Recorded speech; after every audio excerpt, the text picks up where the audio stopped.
Seriously? Hello and welcome to another lesson, another amazing lesson, of course, here at Seriously English for Brazilians.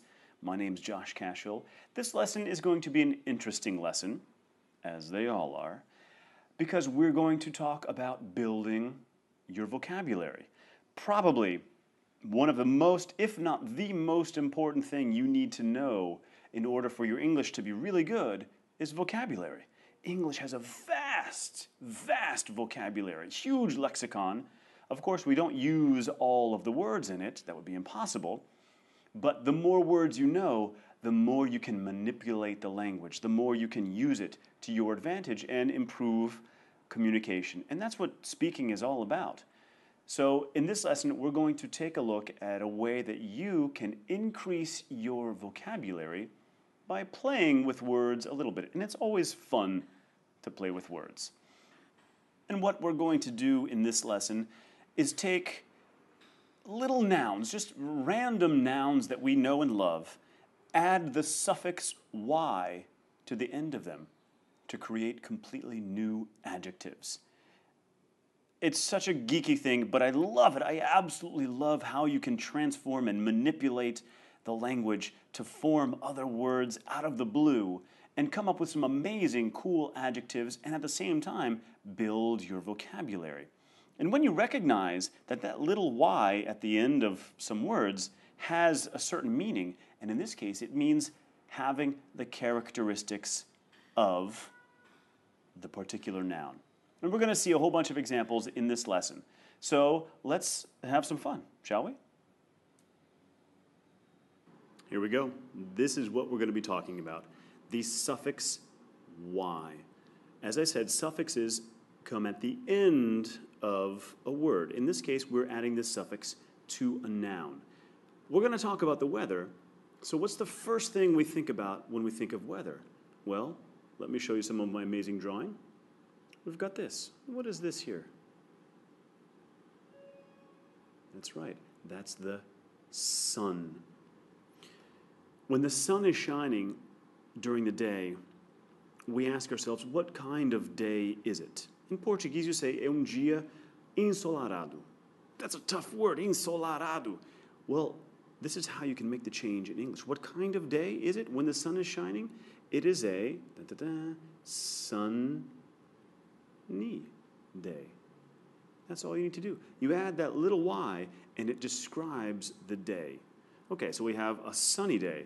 What if we've got some nasty little clouds coming in? These are clouds, puffy clouds, cumulonimbus.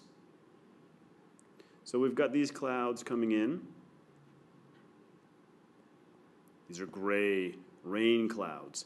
So what kind of day when there is, the sky is filled with these clouds?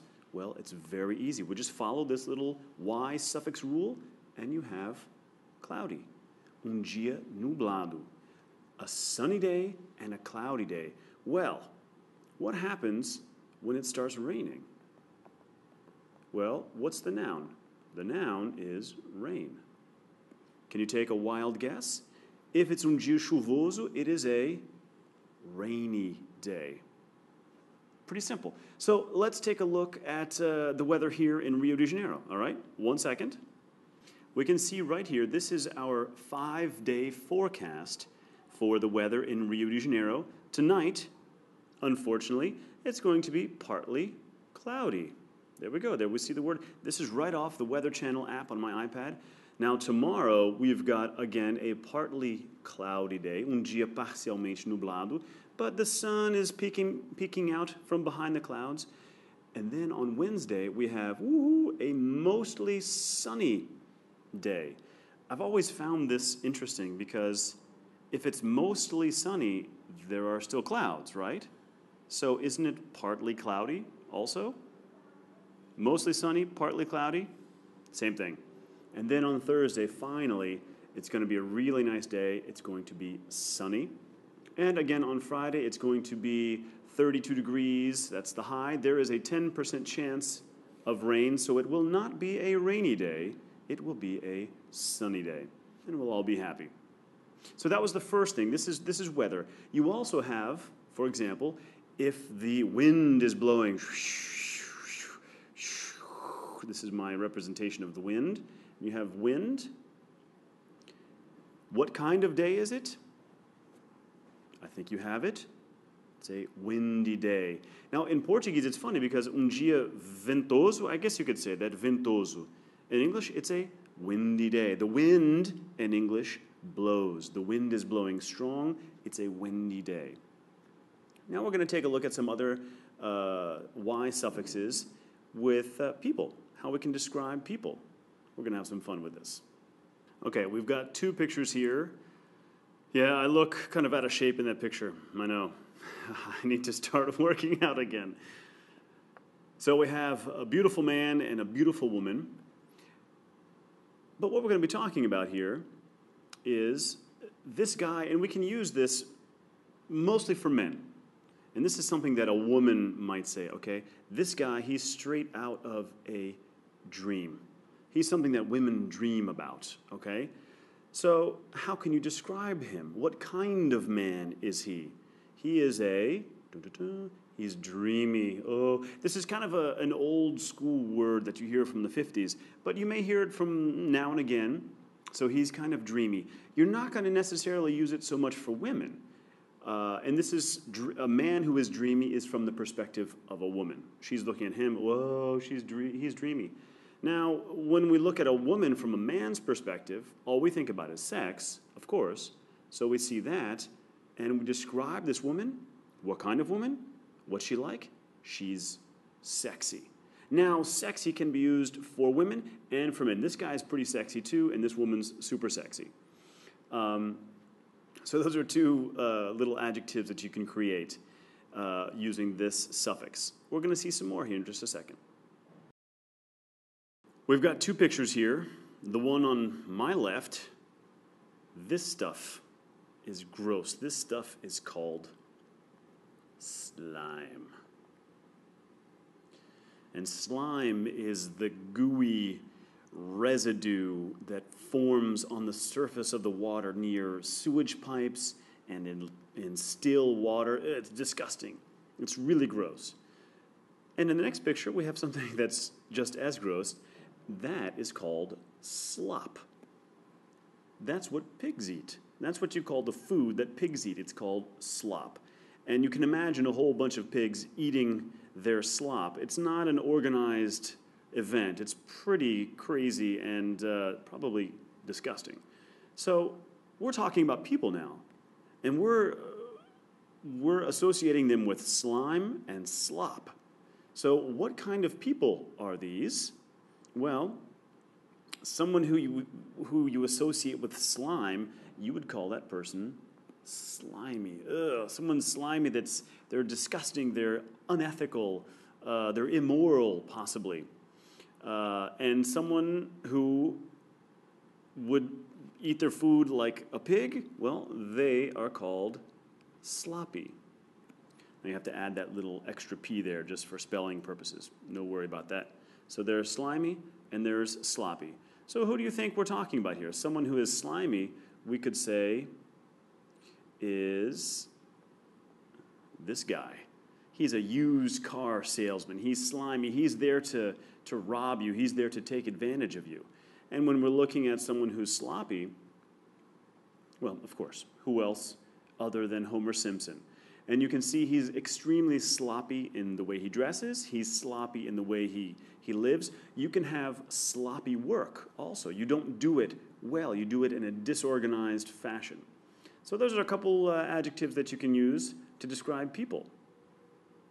We're going to take a look at one more group of adjectives to talk about our health. All right? In this portion of our lesson, we're going to be talking about our health. And we can see here a picture of a delicious steak and some fried chicken. As Homer Simpson would say, oh, looks amazingly delicious. But if we're not careful, if we have to take care of our health, right? So in order to take care of our health, we have to eat a certain kind of food. And if we follow the lesson, we have to eat healthy food. Now, in these pictures beneath us, we see this is definitely not healthy food. What kind of food do we see here? Well, we can add a prefix to this adjective that we have here, and you have unhealthy food. Why? Well, let's describe the food here. Well, in this picture of the steak here, you see this stuff, all this stuff here? That's called fat. If the food is full of fat, you can describe that food as fatty food. So in order to eat a healthy diet, you have to avoid fatty foods. Now, in this other picture, we've got some fried chicken, which looks fantastic. And see this stuff here, all this? This is gordura. Also here in the steak, you have gordura, the same word in Portuguese, but in the chicken picture, that's called grease. Go grease lightning, burning up a quarter mile. One of my favorite movies. So we've got food with a lot of grease is actually called greasy. We've got to do a little spelling change. Greasy food. So in order to eat a healthy diet, we should avoid fatty and greasy foods. This is just a short, well actually it's not short, it's already like 13 minutes long. But I wanted to give you an introduction to these fun little suffixes that you can add to words, add to nouns, to turn them into completely new words. And this is a way that you can build your vocabulary. And you'll see on my YouTube page or on my seriously-rio.com page that there's a pretty extensive list of these nouns turned into adjectives with the Y suffix. And it's a really cool list. I suggest you take a look at it, and you can use it. If you have any questions, drop me a line, send me a comment, and I'll see if I can't get back to you, all right? So once again, thank you very much, and I'll see you next lesson. Cheers. Seriously?